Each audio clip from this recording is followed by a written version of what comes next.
This one I think might be a little bit hard, so Okay. we can go slow and think out loud. Okay. I have never had a relationship in which I didn't get the ick. Is this normal?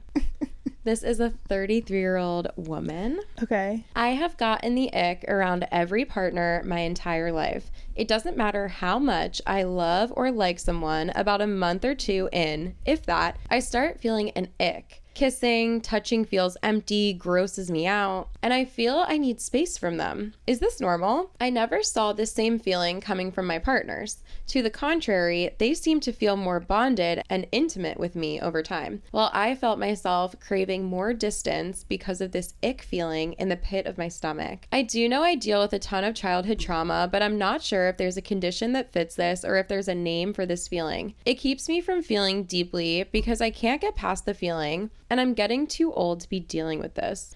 I used to push partners away when this feeling would start, thinking I just didn't have chemistry with them or something was dying. But how can it be with every single person I've been with? Over a decade of relationships and getting this feeling. All I have kept telling myself over the years is, this just isn't my person. But I can't go a lifetime like this. Can anyone relate? I almost feel like unqualified to give advice because when she said, like, is this a condition? Maybe it is. Like, yeah. You know? But also, when she said relationships, I thought she was going to go into a whole different story of, like, she was getting the ick, like, 2 years into a relationship. And then when she said a month to 2 months, I'm like, is that a relation? Like, you're just not giving it enough time, maybe? Like, that's, like, very short amount of time. Yeah. So, what are you considering a relationship, number one? And number two, like, maybe it's not a condition. You just need to give it, like, longer than 2 months. Yeah, I agree with you. I'm not qualified to talk about the, like, is this a condition side of things, but I do want to talk about the ick and, like,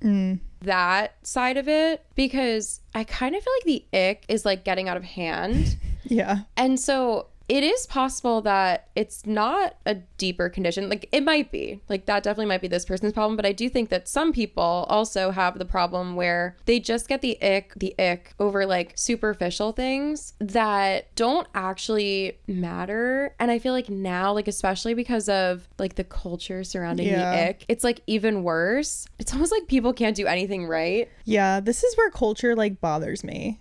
Like, to be so honest here. I just think it's like everything's an ick, like you were just saying. Everything is an ick. You go on TikTok, it's like someone ranting about this man did this and it gave me the ick. I'm like, it's a very normal thing to do. Like, yeah. So what is not giving you the ick is the question. Actually, that is a question for this woman. Like, what doesn't give you the ick? Write a list. Yeah. That's my advice. Write a list. No, that's a good point too. Cause like these things that people talk about that are so superficial, that are like, I really loved them, but I saw them do X, Y, and Z and it gave me the ick. And it's like the stupidest thing. Like, I saw him peel an orange and he started it with a knife rather than starting it with his disgusting fingers. It's like those little things that's like, so you think this man is perfect, but because of the way he peeled the orange, you're going to end this relationship. Like, that's on you, you know? And then that makes me think, do you actually like them? Like, do you actually think that they are perfect? Because I would think that for most people, the way that their partner peels an orange is not a non-negotiable. Right. And like, that's just an example. Like, all these little things that like give people the ick. Like, it's always like such a trope to say, I saw him chasing the ping pong ball during beer pong. Yeah. And like, yeah, that's like that's kind of funny. No, it's definitely funny. And like, that is an actually embarrassing thing because you're in this like vulnerable position that like just looks so strange from an outsider, like as someone watching that, but whatever. No, I get it. But if someone was literally perfect and you were really forming like a deep human connection with them and then they did that, would you really be like, oh, ick, bye? Like, I think that you probably just don't like them as much as you think you do. Right. If these little things are enough to like actually make you end it, or maybe you're just being superficial and you want like this idea of a perfect person that never does anything quirky or weird, when that's never gonna happen because everyone is fucking weird unless they're not a real person. Unless maybe you should date AI. Yeah, maybe you should date a robot. Maybe you should get a little Jimmy Neutron robot dog and test it out. Maybe you should start talking to Siri a little bit more. I'm just so hung up on like the month and 2 month thing of it all, because I'm like, that stage is, especially the first month, it's so like, not always, but oftentimes it is more superficial. Like, you don't really know this person. So like you're not even giving these men a chance. Yeah. I feel like this person, the problem might be like a little bit deeper, but yeah, I agree. But I also feel like a lot of people our age, like in their 20s, when they're in this like transitional period where they're dating a lot, trying to find a life partner, and they're seeing all these things on social media and other people's relationships that are like, this is weird, this is ick, blah, blah, blah. It does kind of create the like writing people off for these really little things. Mm-hmm. I don't think that's good. So maybe this specific person isn't doing that. Maybe they have a deeper problem. But in general, like if anyone relates to this story, maybe like ask yourself, instead of saying, oh my God, I got the ick, haha, or are you just superficial and judgmental? Mm-hmm. Or maybe that's like, it's okay to be judgmental sometimes when it comes to like the person that you're dating, because you do have to make judgments about the people that you surround yourself with. But are you writing people off too quickly? And if so, like, do you actually like the person? Are you chronically online? Literally.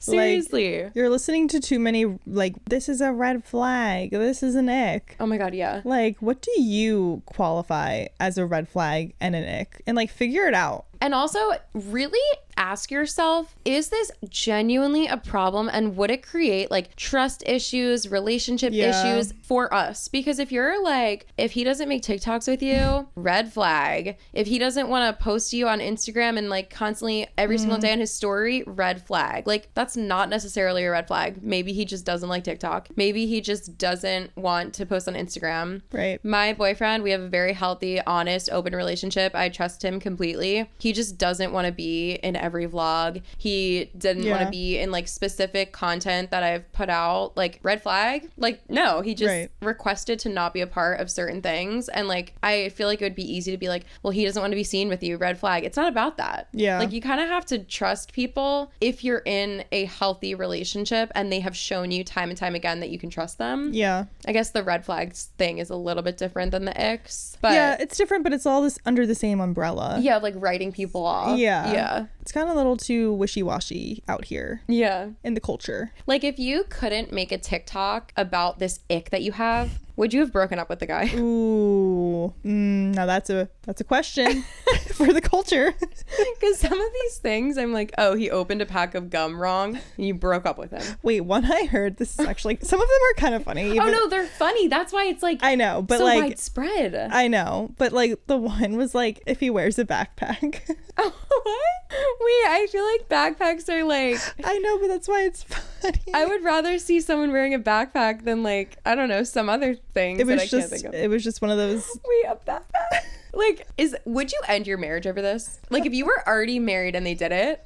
I would sure hope not. I would sure a backpack? Hope not. Maybe that's not the best advice to, like, think about icks. Because, like, in a way, I do think that certain icks could be telling of, like, if you actually like this person. Because if these little things turn you off, like, maybe it was never meant to be. Mm-hmm. But I just do think that a lot of them are, like, judgmental. Yeah. And it's like, you're just looking for someone that does not exist. Because if even like these things that girls are like, oh, I can't take it if a guy did this, I'm like, I do that all the time. Like, that's a very everyone does it. Yeah. Like, I don't know. The ick thing is a lot. It's a lot, but I think we gave great advice to this lady. Yeah, except nothing about her deeper problem. That's honestly, she should go to therapy though, like, so that the therapist can tell them everything that we just said, and then if that's still not her problem, then they find her real problem.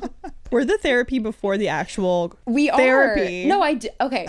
Seriously, what we just said, if what we just said solves your problem, you're welcome. If it doesn't, then now you invest in therapy. And I think that's fair. Then you go the professional route. Yeah. We never claimed to be professional. Okay? Exactly. I never even said this was going to be good advice. Yeah. I just said it's going to be my advice. I do think it's good though. Yeah.